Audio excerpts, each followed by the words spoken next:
Assalamualaikum warahmatullahi wabarakatuh. Balik lagi di channel Sekilas Pinjol, channel yang akan membahas masalah solusi hutang, solusi gagal bayar, review aplikasi pinjaman online, baik yang legal OJK ataupun yang ilegal. Sebelum memulai video ini, saya mohon untuk teman-teman, yuk beri dukungan untuk channel ini agar channel ini bisa berkembang dengan cara di subscribe channel ini, di like dan di komen. Juga klik tanda loncengnya agar kalian bisa mendapatkan notifikasi setiap saya mengupdate video terbaru. Terima kasih. Yuk langsung saja kita simak topik video yang akan saya bahas, yaitu trik cara agar DC tidak berkunjung ke rumah. Gimana sih bang biar DC nggak datang ke rumah? Sini saya akan berbagi ya, akan sharing menurut pengalaman saya gitu. Ini pun info-info ini ya dari pengalaman teman-teman. Akhirnya saya rangkum dalam video ini. Oke, triknya itu agar DC tidak datang ke rumah, yaitu dengan cara membayarnya. Ya sudah pasti dibayar ya. Ya jawabannya sudah sangat klise banget gitu kan. Tapi bagaimana sih kita nggak bayar tapi DC nggak datang ke rumah? Nah ini agak sulit. Bagaimana kita gagal bayar tapi nggak ada DC datang ke rumah? Ini gimana caranya? Ini saya sulit. Ini benar saya sulit jawabnya karena nggak ada jaminan DC nggak datang ke rumah dan nggak ada jaminan juga DC datang gitu. Jadi nggak bisa diharapin mau datang atau nggak datang ya nggak ada jaminan. Mau katanya yang di pelosok atau nggak di pelosok atau di perkotaan, nanti di video selanjutnya saya akan bikin video ya pinjol-pinjol yang sudah pasti ada DC lapangannya. Tapi beberapa pinjol juga DC masih minim, bahkan nggak ada, walaupun itu yang lumayan banyak orang pinjam di situ gitu. Oke, yang sudah pasti dibayar ya. Tapi gini, maksudnya dibayar tapi nggak full. Jadi dengan cara dicicil.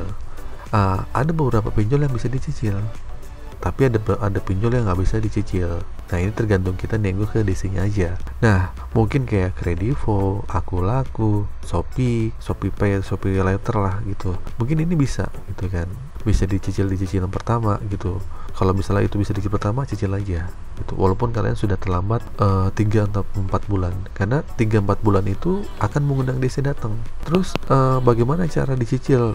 Ya udah, misalnya sudah lewat 2 bulan nih. Nah tolong dicicil 1 bulannya saja. Misalnya kalian sudah 3 bulan, cicil awalnya doang. Nah dengan cara ini nanti sistem akan membaca, akan melihat kalian tuh punya masih ada etikat baik buat nyicil gitu, buat membayar walaupun tidak full. Jadi misalnya di Akulaku ada cicilan minimum, di Shopee Pay juga gitu. Udah gitu aja. Itu mungkin agak menghambat.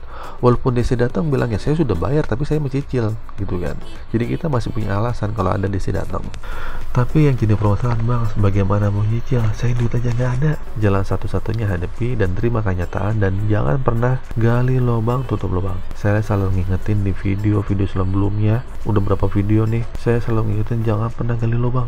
Stop, kalian jangan panik. Yang gagal bukan kalian saja gitu, banyak, sejuta umat mungkin di Indonesia ya, mungkin ribuan atau ratusan bahkan lebih itu. Jadi berdasarkan pengalaman saya begitu, dan juga ada DC lapangan yang menyarankan begitu ke saya. Jadi saat itu saya pernah gagal bayar, DC lapangan itu menyarankan mas dicicil aja mas 1 bulan, nanti DC nggak bakal datang kok gitu kan. Jadi cara ini nggak 100% aja, tapi biasanya di beberapa kondisi ini berhasil kok. Oke lanjut, tapi ini disclaimer juga ya, cara ini dibuat untuk sementara aja. Sementara ya mungkin aman di 1-2 bulan gitu, tapi kalau cicilan kamu nggak jalan lagi ya datang lagi, balik lagi. Kalau kalian mampu ya begitu caranya, nggak langsung jebret. Maksudnya kan kalau misalnya punya cicilan 3 bulan lewat 3 juta, misalnya sebulannya 1 juta atau 3 juta sama bunganya 4 juta, kalian kan nggak perlu langsung 4 juta kan, kalian cicil 1 aja gitu. Jadi ini akan menghambat. Tapi balik lagi, cara ini sementara. Bulan depan belum tentu DC nggak datang, ya bisa jadi datang lagi kalau kalian tidak mencicil lagi gitu.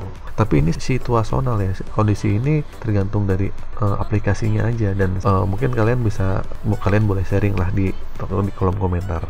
Jadi jadi balik lagi, bagaimana gitu triknya biar DC tidak berkunjung ke rumah? Nah ini akan sulit dijawab ya, sulit karena kita nggak bisa nebak-nebak DC itu berkunjung ke rumah itu kapan, karena walaupun ada di WA, di chat WA, nanti tim lapangan akan berkunjung jam segini, ditunggu dan sampai jam 11, jam 6 nanti tim kunjung, sampai bahkan ada yang kirim video terus ngirim sosok pakai voice note, terus foto-fotonya seolah lagi nanggung itu video-video sejuta umat, chattingan pun chattingan sejuta umat gitu kan. Mereka tuh udah, maksud saya itu udah template, semua orang gambel dikirimin kayak gitu. Kalian jangan percaya gitu. Makanya edukasi yang ini saya berikan itu tolonglah gitu kan, kalian jadi lebih tahu gitu, kalau kalian biar nggak panik gitu kan.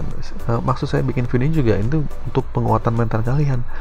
Nggak masalah kok kalau galbay gitu, kalian nggak akan dipenjara gitu kan mas. Tapi kan saya akan malu kalau ada DC datang ke rumah saat kita melakukan pinjaman. Resiko kan itu, kita udah tahu resikonya, nanti ada DC datang ke rumah, mau gimana lagi gitu. Itu ya udah, kita terima kenyataan itu, ini sebuah musibah gitu. Itulah gitu. Karena untuk kalian jangan pernah takut kalau misalnya kalian galbay, hadepin aja gitu kan, kuatin mental kalian, santai aja. Terus apa yang bisa kita lakukan? Hal terburuk apa bila ada DC datang ke rumah? Oke, saya akan jawab. Kalian harus tenang. Nggak semua aplikasi punya DC lapangan. Nah, pertanyaan, mas, ini ada DC nggak? Ada DC? Nanti saya akan jawab di video selanjutnya. Jadi jangan takut sama DC lapangan. Karena itu mereka itu sama-sama bekerja gitu. Mereka tuh orang pekerja kok. Mereka tuh sama kayak kita gitu. Ya mereka bekerja berdasarkan uang, digaji. Mereka datang berkunjungan, difoto orangnya, mau orang itu ada duit nggak ada duit, yang penting dia itu berkunjung. Syukur dia bisa menerima uang, syukur dia bisa menjanjikan, nanti dia dapat poin lebih. Pada dasarnya DC itu takut sama kita sebenarnya. Walaupun ada yang gaya kayak preman, mereka takut. Mereka datang sama kita, dia juga gambling juga. Ini nasabah yang kita datangi galak apa enggak ya? Nasabah yang kita datangi kira-kira bakalan gimana ya gitu kan.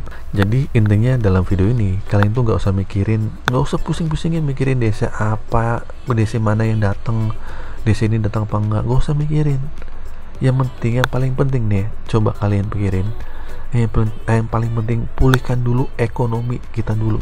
Kita tuh gagal bayar bukan kita tuh nahan buat bayar, tapi kita terima kondisi kita, emang kita tuh emang nggak punya uang, bener nggak? Pulihkan dulu mental kita, ekonomi kita gitu kan. Kita terima keadaan kita, emang kita nggak punya uang.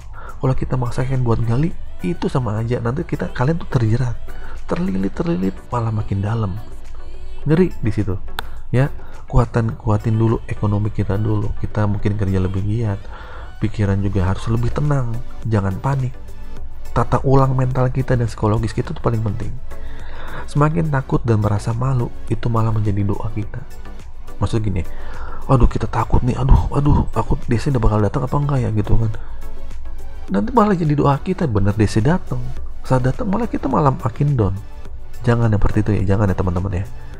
Kalau memang datang, hadepin, kondisikan orang-orang sekitar. Paling utama tuh keluarga. Banyak orang yang tidak terbuka karena dia malu punya hutang. Memang sih punya hutang tuh aib ya. Tapi kalau bisa ngomong dulu sama keluarga terdekat yang sudah rumah tangga, mungkin ngomong sama istrinya, ngomong sama suaminya. Mungkin kalian belum rumah tangga, ngomong sama orang tuanya, sama kakak-kakak kita, bilang saya tuh sedang terlilit hutang, saya tuh punya hutang gini, ceritain.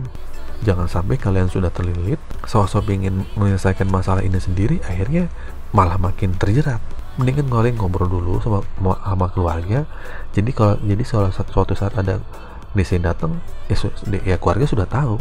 Jadi balik lagi ya, jadi nggak ada jaminan 100% DC itu nggak datang. Bila selama ini gitu belum ada DC yang datang gitu, kita harus positif aja. Mungkin Tuhan masih sayang sama kalian ya nggak? Dengan kayak gini, jangan diulangi lagi kesalahan kita. Jangan pinjol lagi, jangan konyol lagi. Nah itu ya. Oke, dan buat teman-teman, saya cuma menyarankan kuatin aja gitu mental kalian. Saya ingetin lagi ya, jangan gali lubang tutup lubang, dan siap-siap menghadapi bila ada DC yang datang ke rumah. Oke, itu saja dari saya. Apabila ada pertanyaan-pertanyaan atau komentar, kalian bisa komen di video ini, atau bisa kalian bisa mau curhat lebih panjang, cek di deskripsi itu ada email. Kalian bisa email di situ ya. Akhir kata dari saya, assalamualaikum warahmatullahi wabarakatuh.